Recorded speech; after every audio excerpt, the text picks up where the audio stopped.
Hey everyone, today we're going to be going over Toy Story 1. This is going to be a review of the movie and just talking about some things that I love about the film. This is actually the first computer 3D animated movie, and with that being said, they did really a stellar job on the movie. All of the animation is beautiful, very lively, all of the coloring is beautiful.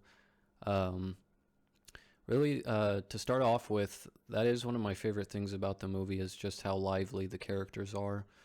Um, it really makes you feel like if toys could actually talk and if they were actually moving and everything, then this really seems like how they would act. The personalities that the characters have really just capture you and really just grab your attention. So one of my favorite things as well is the conflict in the movie. I mean, a lot of the story is honestly touching on insecurity. This is mainly portrayed by Woody, and then later on in the film, it's portrayed by Buzz as well. You can see here in the beginning that Woody really has a command over the other toys in the room. He's almost their leader in a sense. Um, and then you can see basically immediately whenever Buzz comes into the situation that he's deemed as like the cool new toy. Um, so throughout a lot of the movie, it's exploring the feelings of insecurity that Woody is feeling, where he thinks that he's going to get left behind, especially by Andy. And then honestly, the other toys as well, they view Buzz as the leader because he's, in essence, the most powerful and new toy that is in the room and everything. So um, it's a really interesting thing how they touch on those insecurities in something like a toy, because you would imagine that toys wouldn't really have many like thoughts and feelings, but the fact that they explore a lot of these aspects through their characters is really interesting to me. Um, Another thing is the actual designs of all of the toys. Ever since I was a kid, I've just really been in love with the characters that they chose to portray. Obviously, Buzz and Woody are some of the coolest characters. Whenever I was a kid, those were in particular my two favorites. It was Woody for a long time, and now honestly, I think Buzz has grown on me a lot. I still like the drama and the inner turmoil that Woody feels. So, I mean, I think that I connect with that a lot more. But honestly, Buzz is just such a cool toy. Like even just the way that his character looks is just really cool. Um, as you could just see, basically, whenever Buzz was sleeping in Andy's bed, you can see the glow in the dark effect that Buzz has. So, I mean, stuff like that is just really cool for toys. This part of the movie is really funny, uh, with basically Buzz just being completely convinced that he's from a space planet and everything. I mean, you can see right now, obviously, Woody is completely mocking him. So obviously, there's the line of Buzz saying that and everything. We also just got the introduction of Sid. Uh, I honestly think that Sid is such an interesting character. Because really, like, as a kid, whenever you watch this, you're kind of presented with the fact that Sid is just a bad kid.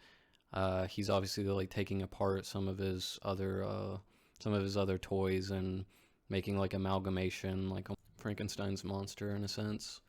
Um, yeah, and then here we can see basically all of the toys have turned against Woody because he's basically betrayed Buzz by setting him up to get knocked out of the window and everything. Um, yeah, and this is one of the strongest parts about the film touching on insecurities.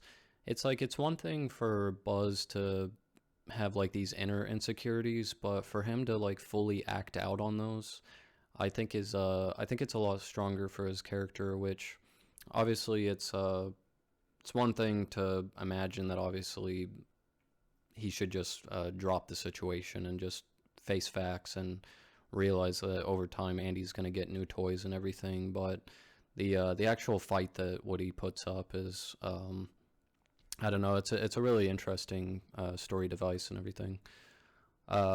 This is also one of the coolest parts about the movie, and this is a place that I always wanted to go to as a kid, Pizza Planet. I mean, even now, I would obviously love to go there, but Yeah, it just looks so cool, so fun. I mean, most of the pizza places like don't have anything like full arcades and stuff, and honestly, even just the outside of the building just looks so cool. Like they've literally got a rocket parked next to their building. Like, yeah, I mean that's just honestly awesome.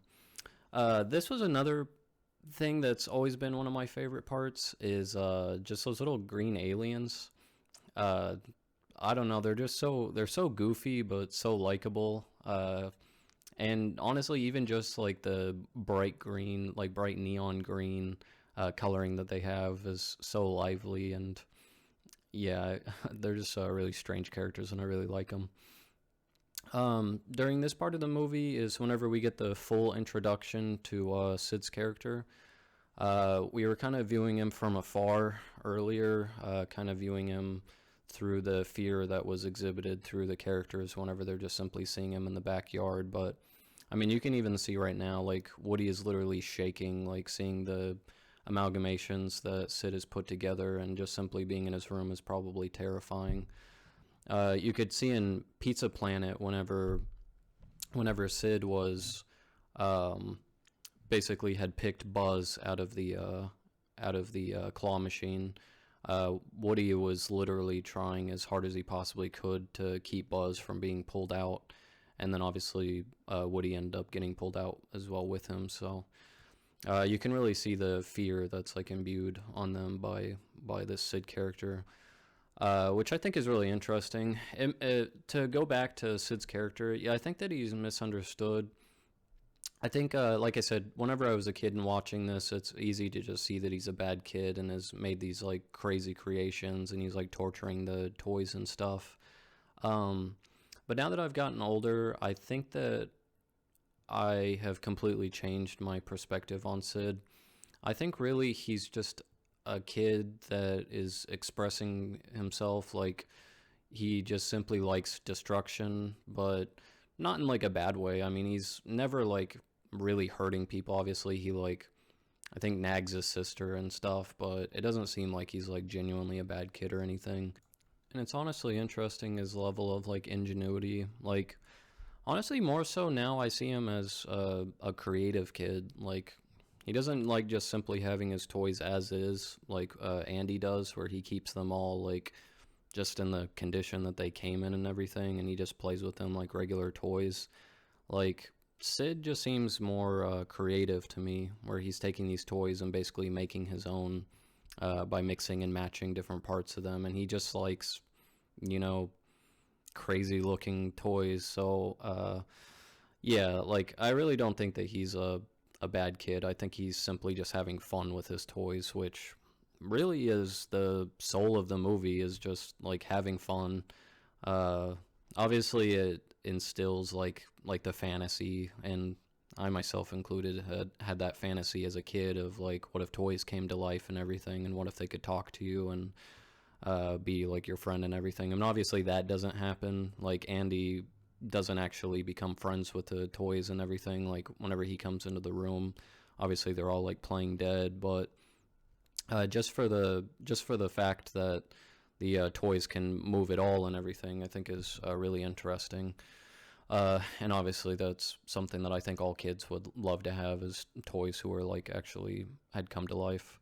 Um, this is another one of the coolest parts of the movie is just simply the rocket that's strapped to Buzz. I don't know why, like ever since I was a kid, like I've loved that rocket. Like I think it's just the way that Pixar animated it, and I mean rockets just in general look cool, but to have it strapped to one of your toys, to me personally, that's just pretty cool. I mean, really, toys are meant to be played with. Obviously, like in this movie, they portray them as like living creatures and everything. So I think had Sid known that, then I don't think that he would be like torturing them by like shooting them up like with rockets and everything, or like taking them apart and making like amalgamations and whatnot. But I mean, as far as the real life goes, like toys are meant to be played with. So, and Sid is just simply playing with them. So yeah, strapping a rocket to a Buzz Lightyear, I think is really cool. Um, this part of the movie is pretty crazy, and this is where basically the movie, the people who created this movie kind of are instilling like their thoughts on Sid, where they're like, yeah, the toys are rising against him because from their point of view, obviously he's evil. And yeah, it's pretty funny like whenever Woody like spins his head and then starts talking, like it's almost more like torturous for Woody to do that to Sid than I think that he deserved, because even you saw like a little bit ago where Sid's little sister basically has the doll, and he's like completely freaked out now, thinking that all the toys can talk and that they're like out to get him and everything. Um, which I think from the from the viewer's point of view, I think that that's honestly a little bit harsh. Like Sid overall still just is a kid, so I think it's pretty crazy that Woody would go that far as to try and like torture him and everything. This is another one of my favorite parts of the movie, is this chase sequence. And then obviously it's followed up by the fact that Buzz and Woody like actually use the rocket to take off, and Buzz obviously finally gets his dream of flying and whatnot, which obviously from the beginning he thought that he actually could. So it's almost like a fulfilled like destiny where he finally gets to obviously live the dream of what he originally thought that he was. But yeah, and then it's very cute whenever Andy gets his toys back, and then it's revealed that he gets a dog, is pretty funny. But yeah, overall, honestly, it's a great movie.